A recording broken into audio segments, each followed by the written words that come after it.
Olá a todos, nós estamos aqui para realizar nosso segundo encontro, onde nós vamos conversar sobre a teoria crítica da educação, aquela teoria que nós já discutimos, que foi elaborada por Karl Marx na Alemanha e pretendia uma escola que fosse uma escola transformadora da realidade. Como a nossa disciplina, a disciplina que ela tenta fazer a conexão, a interdependência entre a educação, o trabalho e a sociedade, nós vamos tentar entender também dentro da teoria de Karl Marx como essa relação se dá, a relação do trabalho, da sociedade, e vamos então fazer as conexões com a educação, que é o que nos interessa aqui. Primeiro entender, Karl Marx elaborou uma teoria chamada concepção materialista da história, que quer entender dois elementos principais. Primeiro, que a história ela é feita de sucessões de modos de produção. O modo de produção é basicamente a maneira como os homens produzem a sua existência. Produzem a existência material, que é a produção das coisas para trocar, para vender, e também a sua existência simbólica, a construção dos seus ideais, a construção da sua política, a construção da religião, do campo judiciário. E a outra característica essencial da concepção materialista da história é que ela consegue captar, perceber que a sociedade é dividida em classes sociais, que a sociedade é dividida, e essa divisão é uma divisão antagônica, divisão conflituosa, porque as classes elas possuem interesses diferentes. Esses interesses diferentes vão gerar as divisões, as contradições, os conflitos sociais. No caso da sociedade que Karl Marx estudou, mais detidamente, que foi a sociedade capitalista, nascente ali no século XIX, nós temos uma divisão de classes sociais, que são uma classe que detém os meios de produção, que possui os meios de produção, que é a classe burguesa, os donos do capital, e uma classe antagônica, uma classe que não possui os meios de produção, só possui a sua força de trabalho e precisa, para manter-se na vida social, de vender a única coisa que tem, que é a sua força de trabalho, e vai vender para quem pode pagar, que são os donos do capital.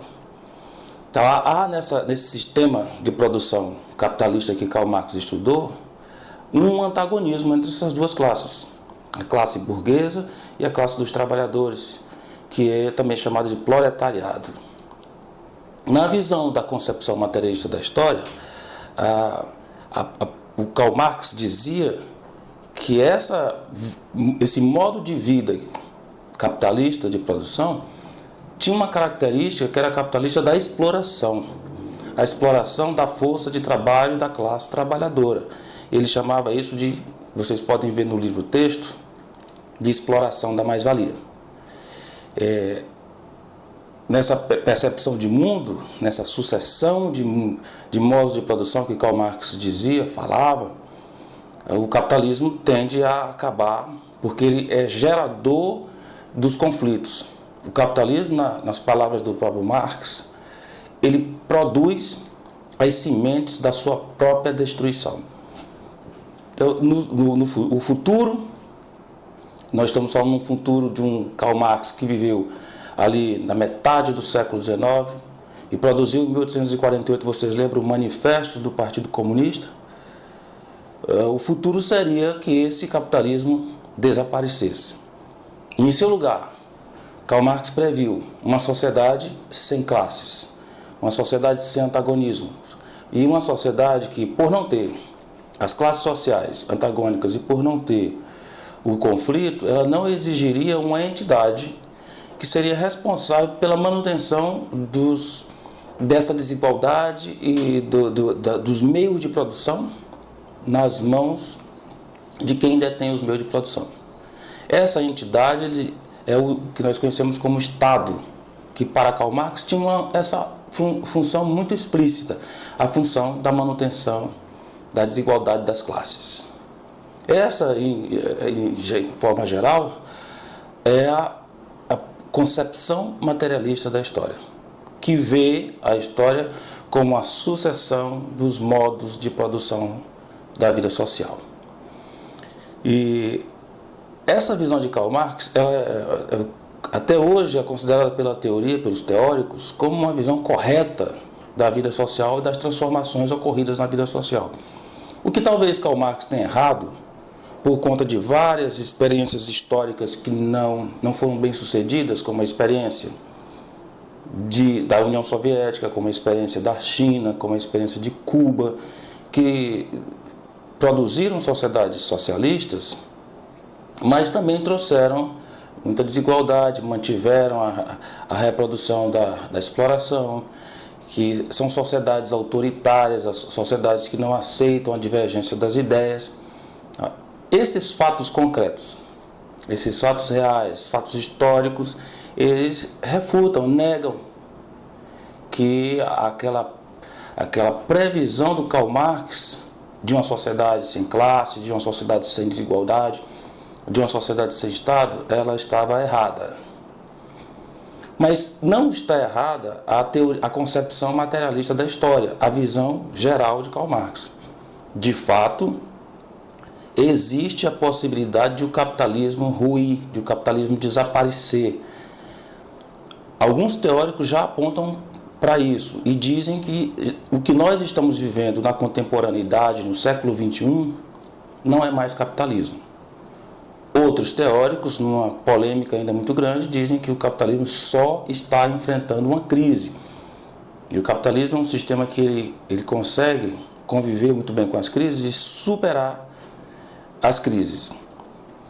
Nós vamos ter que esperar um pouco ainda, porque na ciência o conflito entre as teorias, ele não se resolve de uma maneira muito rápida, especialmente naquilo que nós fazemos são as ciências humanas. As ciências humanas são muito jovens, têm um pouco mais de um século, então tem ainda métodos e conceitos e teorias que estão ainda imaturos, há muita discussão, muito debate, até que se consiga atingir aquilo que toda ciência precisa atingir, que são consensos teóricos a respeito de como explicar a realidade. De qualquer forma, nós estamos percebendo que a realidade tem se transformado, o que indica que a concepção materialista de Karl Marx está correta. O que virá depois do capitalismo, ou o que está acontecendo agora, é que nós não sabemos ainda nominar, nós não sabemos ainda dizer o que é. Mas há pensadores, vocês podem fazer a pesquisa, que já indicam que essa forma é uma forma nova, mas que não nega a teoria da concepção materialista da história.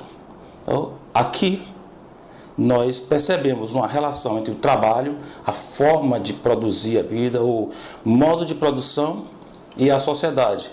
As modificações que nós vimos o capitalismo promover na sociedade, elas foram profundas. Nunca antes houve, na história da humanidade, uma existência como essa. Essa transformação, uma palavra que cabe muito bem, que expressa, que caracteriza a concepção materialista da história, é a palavra transformação. Então, nisso, nós podemos manter a teoria e dizer que a concepção não está errada. Essa transformação, então, seria em que sentido? Agora, a gente poderia começar a pensar, e o exercício que eu gostaria que vocês fizessem é pensar: o que será essa nova existência social? O que será a nova sociedade que nós podemos construir? Porque o ser humano ele tem um papel nessa história. O ser humano ele não é totalmente nativo, ele não é só uma marionete das forças sociais. Ele também tem um papel de ator, de agente de transformação. E é aqui que nós encontramos a conexão, o vínculo com a ideia de trabalho, de sociedade e de educação. O que nós podemos fazer nessa transformação que está ocorrendo na sociedade para construir uma sociedade melhor, mais igualitária, uma sociedade que respeite os direitos das pessoas? Essa sociedade não precisa ter necessariamente o nome de socialista ou comunista, mas é uma sociedade que ela pode ter uma organização social mais democrática, mais humana, que faça com que o ser humano dê de si o melhor do seu potencial.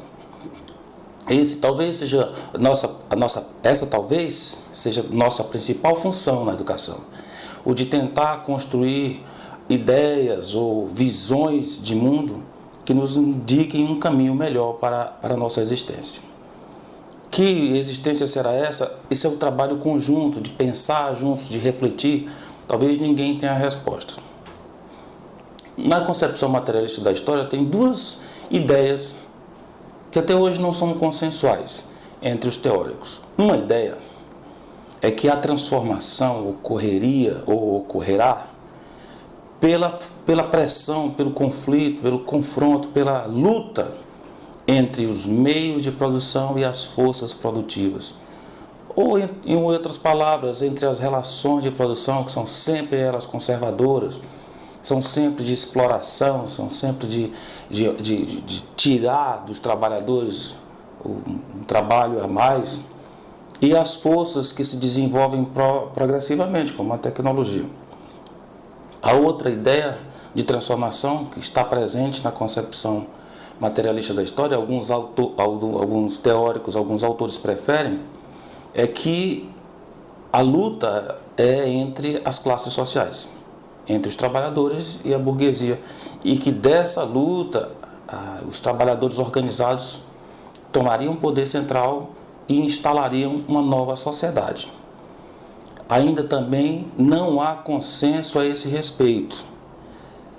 Do meu modo de ver, parece que está vencendo, ou tem um pouco mais de pé na realidade, uma ideia de que os processos tecnológicos transformam a sociedade muito mais do que a organização dos trabalhadores.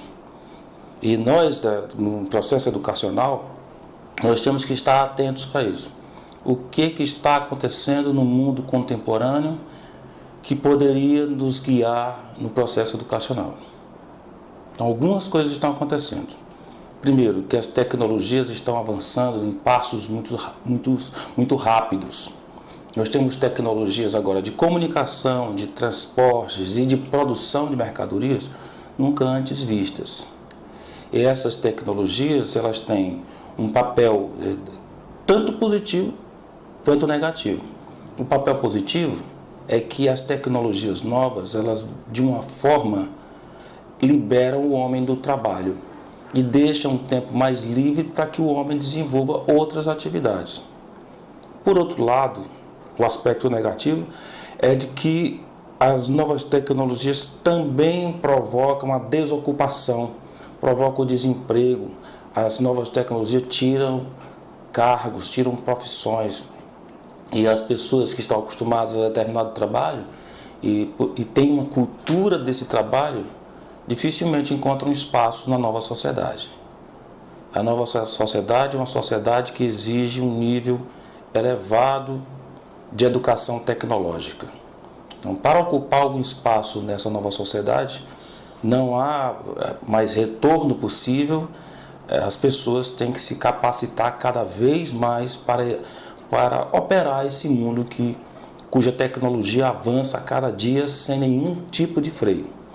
Então, antes de demonizar as tecnologias, ou antes de achar que as tecnologias elas são totalmente perfeitas, nem uma coisa nem outra, nós temos que pensar um processo de educação, de conscientização dos educandos para aproveitar da melhor forma possível as novas tecnologias e organizar a vida de uma maneira mais justa, mais igualitária, que é, em síntese, essa visão da concepção materialista da história.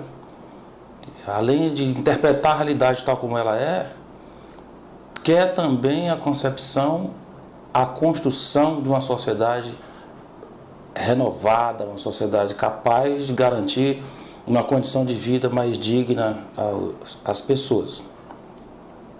E se estiver correta a segunda hipótese de que esses processos de transformação existem por conta dos avanços tecnológicos, o que nós temos que fazer é ter maior domínio e maior controle das tecnologias, para adequar, para transferir para as novas gerações uma convivência harmônica com essas tecnologias e uma convivência que possa permitir que nós tenhamos um planeta melhor, uma relação melhor nossa, dos seres humanos, com todas as outras espécies, e uma relação melhor dos seres humanos com os próprios seres humanos. Porque, como dissemos, essas novas tecnologias são para o bem e para o mal. O que nós podemos dizer que um grande problema produzido pelas novas tecnologias é a confusão urbana de hoje.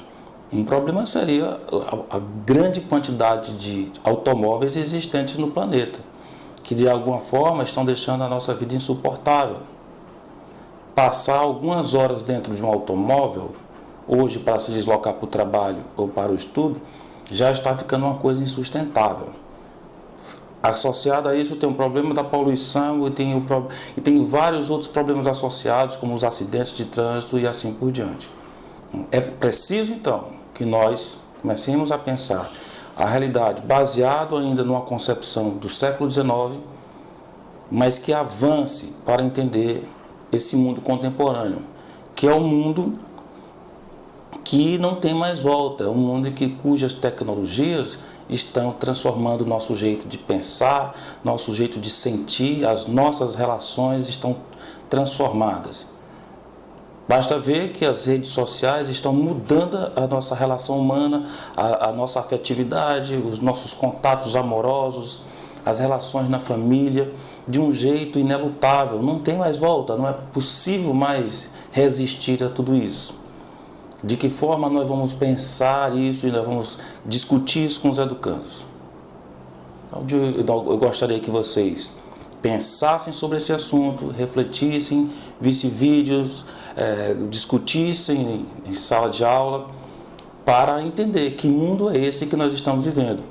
Um mundo que, além de todos os processos de produção avançados, que já conseguem nos transportar rapidamente pelo mundo, que conseguem permitir que as telecomunicações sejam em tempo real, mas também é um mundo que ainda tem muita desigualdade, que tem muita fome, que metade da população do planeta está faminta, que tem uma outra parte da população sendo contaminada por vírus como o Ebola, o vírus HIV. Nós temos um índice de suicídios enorme, que é uma coisa muito preocupante. Nós temos uma taxa de depressão no mundo inteiro que também preocupa. Então, de um lado, nós temos uma vida mais interessante, com a longevidade mais alta, beirando os 90 anos. Nós temos serviços de saúde, de serviços sanitários que nos permitem uma existência mais saudável. Mas nós temos todos esses problemas associados. Cabe a nós, então, fazer essa leitura desse mundo contemporâneo. Até mais.